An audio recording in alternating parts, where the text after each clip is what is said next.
I'm Allison Campbell, Associate Laboratory Director for the Earth and Biological Sciences Directorate, and I'm here with Jim Mather, who is the Technical Director of the Atmospheric Radiation Measurements Facility, or the ARM facility. So Jim, can you tell me a little bit about yourself? Yes, I came to PNNL in 2001, so I've been here about 15 years. I've been with ARM for 22 years. Wow. Started at Penn State as a postdoc and worked there with the tropical sites for about 5 years.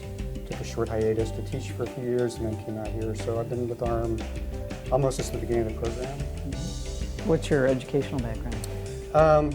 It's pretty varied, actually. Yeah. I have a PhD in meteorology, but I have my undergraduate section in electrical engineering, and then I got a master's in physics. And all throughout that, it was really about instrumentation development.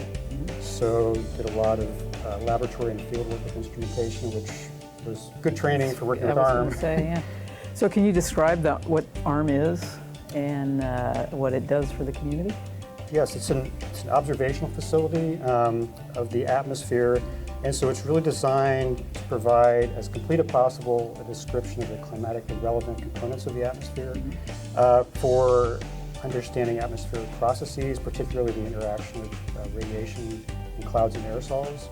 And then it seeks to provide the community data to improve the representation of those processes in climate prediction models. Okay, so when you're talking about those measurements, you're talking about water content, temperature. So right. For those that's not in the field, what are the climatic parameters you're interested in? So starting with the basics of temperature, humidity, and winds, and then going to, yes, absolutely, water vapor is a huge thing, and then detailed properties of clouds, liquid water content, ice water content, particle sizes, and then aerosol properties like size distributions, optical properties, chemical properties, and also the relationship between aerosols and clouds, because ultimately aerosols form nucleation sites. They're like seeds for, right. Yeah, right, okay.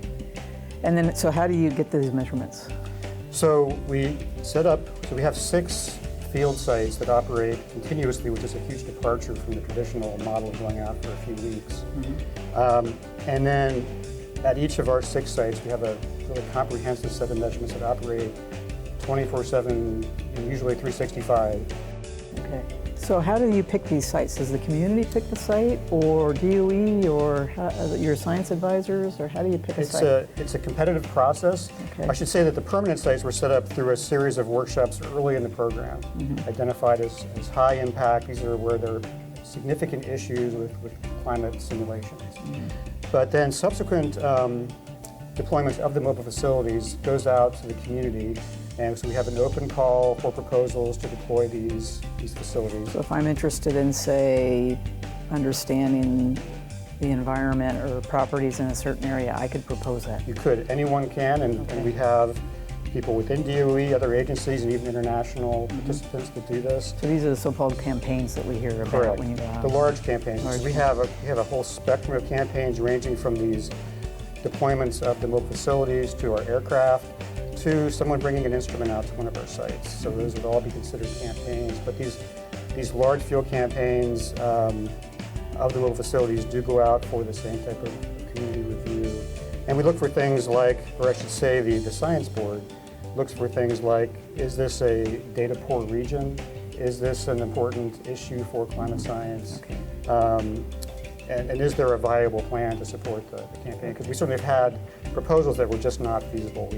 We go to some strange places, but we can't go everywhere.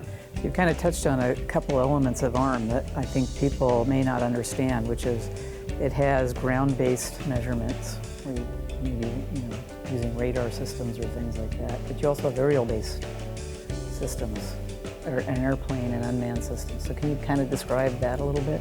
Yeah. So, as I mentioned earlier, we want to get the properties of clouds and aerosol profiles, and you can do some of that with remote sensing, for example, from radars. But there's a lot of information you just can't get without in situ sampling. Right. So the aircraft provide a really important element to provide those in situ measurements, both for the validation and extension of those remote sensing, but also to fill in things that we would never be able to get from the ground.